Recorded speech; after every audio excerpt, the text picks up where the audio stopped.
Nhân đạo đối với chúng tôi đã quá chờ đợi mong mỏi rồi. Thì chúng tôi vẫn thấy là ông vẫn đặt tiêu chí đó lên hàng đầu. Nhưng mà chúng tôi muốn có một câu hỏi rất là thực tế.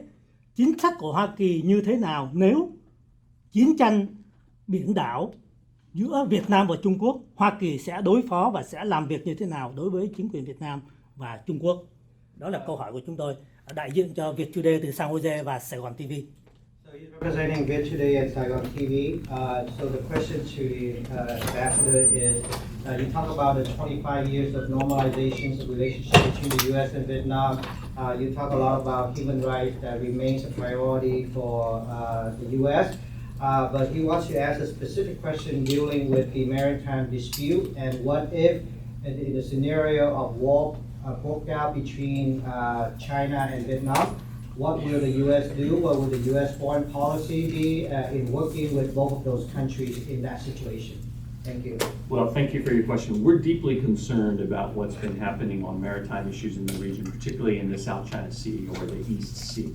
We're deeply concerned that China has taken a number of aggressive moves that we think are deeply unsettling in the region and that we think are carried out in ways that are contrary to international law. The United States of America continues to believe that all disputes in the South China Sea need to be resolved peacefully and in accordance with international law. We think all claims need to be based in international law. We think that there should be unimpeded commerce and freedom of navigation and overflight respected throughout the South China Sea. We've also spoken out very forcefully against China's aggressive moves to impede the long-standing energy exploration and development activities of countries in the region, including Vietnam. Our general policy on the South China Sea involves three primary lines of effort. One, in terms of our diplomacy, we work with like-minded partners like Vietnam and other friends in ASEAN and other allies, partners, and friends in the region to advance the shared principles that I've just mentioned. Focus on international law, peaceful resolution of disputes, freedom of navigation, unimpeded commerce.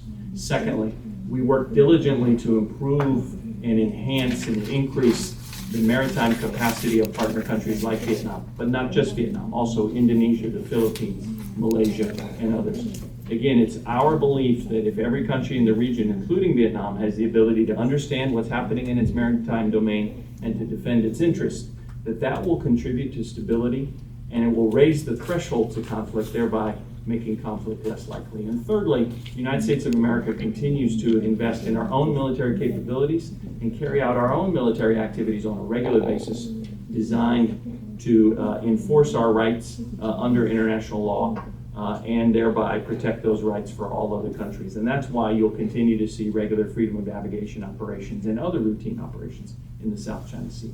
So these issues in the maritime realm, particularly in the South China Sea, are very important. We're deeply concerned, as is much of the region, over Chinese aggressive behavior. And we believe through the policy and the strategy that I've just outlined that we can contribute to stability and prevent conflict in the region, and that is our goal.